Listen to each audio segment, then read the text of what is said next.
यह बात है सन 1914 की। सर्बिया का एक नौजवान है गावरिलो प्रिंसिप। उसने ऑस्ट्रो हंगेरियन एम्पायर के राजकुमार की गोली मार के हत्या कर दी है। फलस्वरूप प्रथम विश्व युद्ध शुरू हो जाता है। इस समय भारत जो है अंग्रेजों का गुलाम है, अंग्रेजी हुकूमत के अधीन है और अंग्रेजों ने भारतीय सेना और यहाँ से राशन, खच्चर, तमाम तरह के जो सामान लगते हैं युद्ध के लिए, वो यहाँ से लेकर गए प्रथम विश्व युद्ध में। इस युद्ध में भारत से लगभग 14 लाख लोग सैनिक शामिल हुए।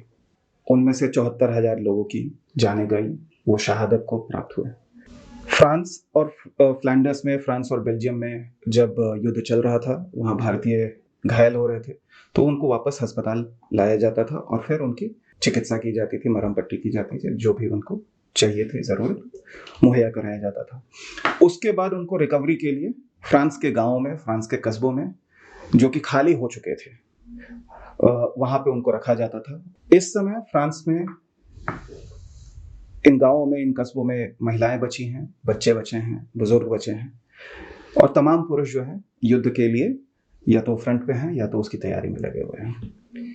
यहाँ जाकर के पहली बार जो हमारे 14 लाख सैनिक थे, उनको पहली बार, इनमें से कईयों के लिए ये पहली मर्तबा था कि वो एक विदेशी धरती पे गए। वहाँ पे उन्होंने वहाँ की संस्कृति देखी, वहाँ की सभ्यता देखी, वहाँ के लोग खान पान देखा, वहाँ के लोगों से बातचीत करी, उनसे जान पहचान बनी उनकी। इसके बाद ऐसा पहली मर्तबा हुआ हमारे सैनिकों के अनुभव में कि जो ब्रिटिश हुकूमत थी यहाँ पे, वो रंग भेद करती थी। वहाँ पे कास्ट का डिस्क्रिमिनेशन होता था, वहाँ रिलीजन का डिस्क्रिमिनेशन होता था। हमारे जो रेजिमेंट्स हैं इंडियन आर्म फोर्सेस के, वो उस तहत बनाए गए थे। फ्रांस में जब हमारे सैनिक इन कस्बों में बैठे हुए थे, रिकवरी कर रहे थे, वहाँ पे उन्होंने देखा कि एक श्वेत महिला उनके साथ उस तरीके का भेदभाव नहीं कर रही है। ये तो एक अनोखा अनुभव रहा होगा उनके लिए। बिल्कुल, उनके लिए बहुत अनोखा अनुभव था। तो इस अनुभव से उन्होंने ये समझा कि जबकि सारे पुरुष बाहर जा चुके हैं, गांव से, शहरों से बाहर हैं, युद्ध कर रहे हैं, तो ये समाज जो है, वो देश जो है, महिलाओं के हाथ में है, उनकी बागडोर उनके हाथ में और वो चला रही है। वो इसलिए चला पा रही थी इनके अनुभव में, हमारे सैनिकों के अनुभव में, क्योंकि वो पढ़ी लिखी थी, थोड़ी सक्षम थी, थोड़ी इंडिपेंडेंट थी। तो उन्होंने कई सारे ऐसे खत लिखे, कई सारे सैनिकों ने हमें वापस खत लिखे हैं जिनमें उन्होंने कहा है कि हमारी बेटियों को पढ़ाइए, जो हमारी ज़मीनें हैं, जो हमारे पैसे हैं, उनको लगाइए इस तरीके से कि हमारी बच्चियां पढ़ सकें।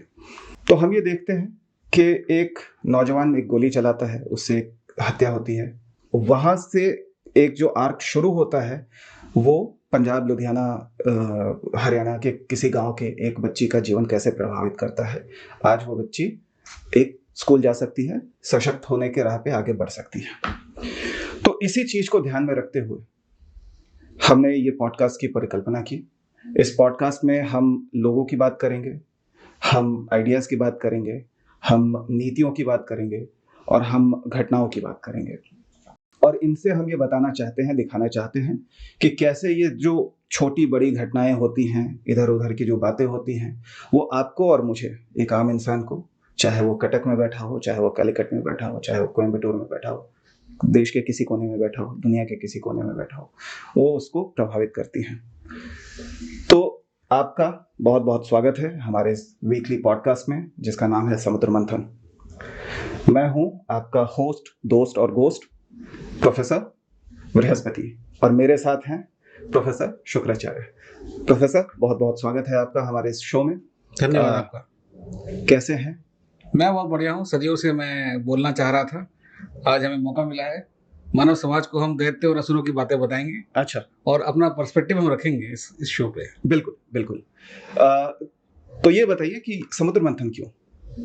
ये बेहद रोचक सवाल है। समुद्र मंथन पौराणिक काल में एक ऐसा समय था जब असुरों का, मेरे शिष्यों का पूरे तीनों लोक पे राज था और देवताओं ने बड़ी चतुराई से एक प्रपोजल रखा हमारे सामने, हमारे सामने एक स्कीम रखी कि हम समुद्र को मिलकर समुद्र का मंथन करते हैं।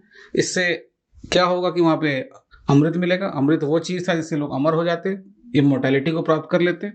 तो हमने सोचा हम तो तीनों लोग के स्वामी, हमारी शक्तियाँ और बढ़ जाएंगी, ये देवता हमारा क्या ही बिगाड़ लेंगे।